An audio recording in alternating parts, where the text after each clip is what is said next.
नमस्कार दोस्तों, आप सभी का स्वागत है पॉडकास्ट बिहार की बात सुनाता हूँ। मैं हूँ आपका अपना श्रीकांत सिन्हा और आज हम चर्चा करेंगे एक ऐसे विद्वान की जिनका जीवन यात्राओं और विचारों का संगम है।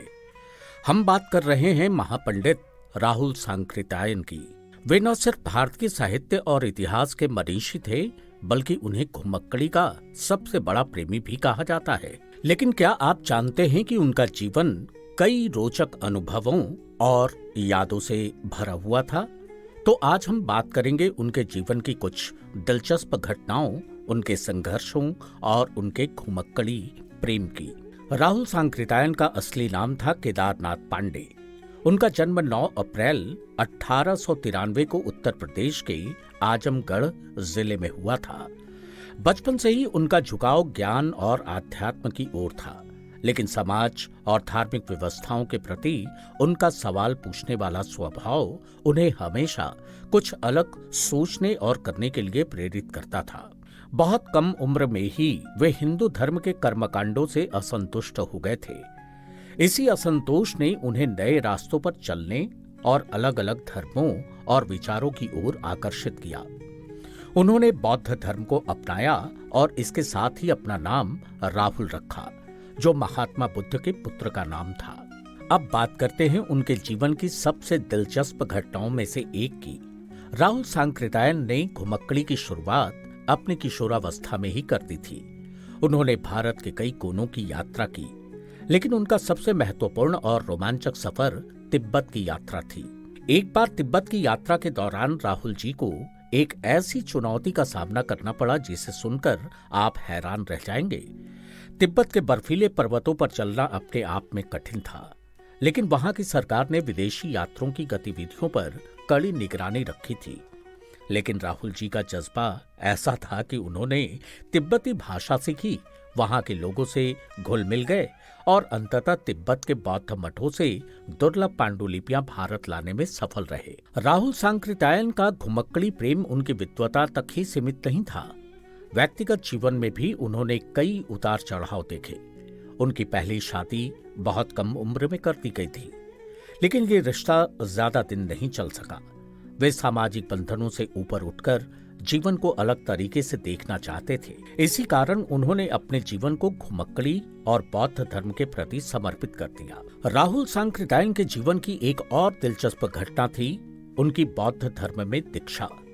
जब वे बौद्ध धर्म से प्रभावित हुए, तब उन्होंने इसे गहराई से समझने के लिए पूरी तरह से इसके अध्ययन में डूब गए।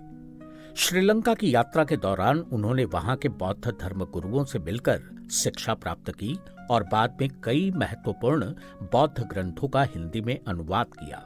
उनका जीवन किसी रोमांचक उपन्यास से कम नहीं था।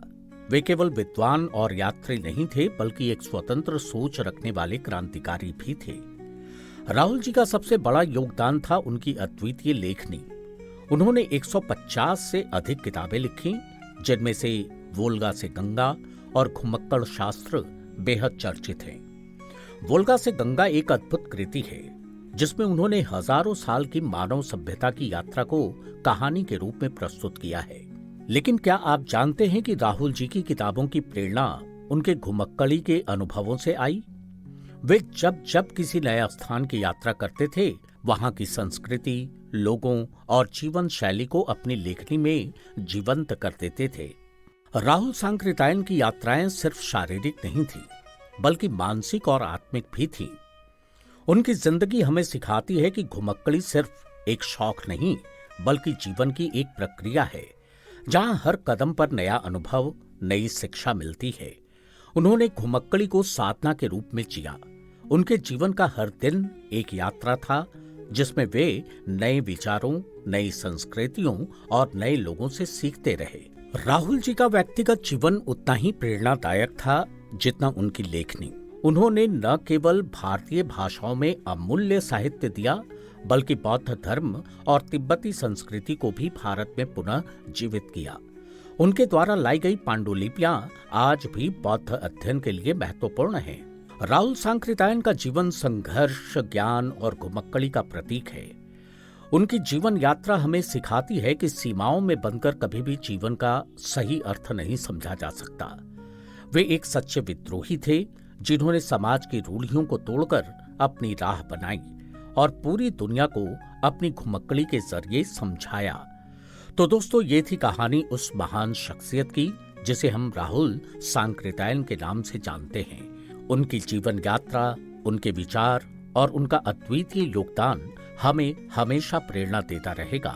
अगर आपको हमारा ये एपिसोड पसंद आया हो तो इसे जरूर शेयर करें और हमें फॉलो करें।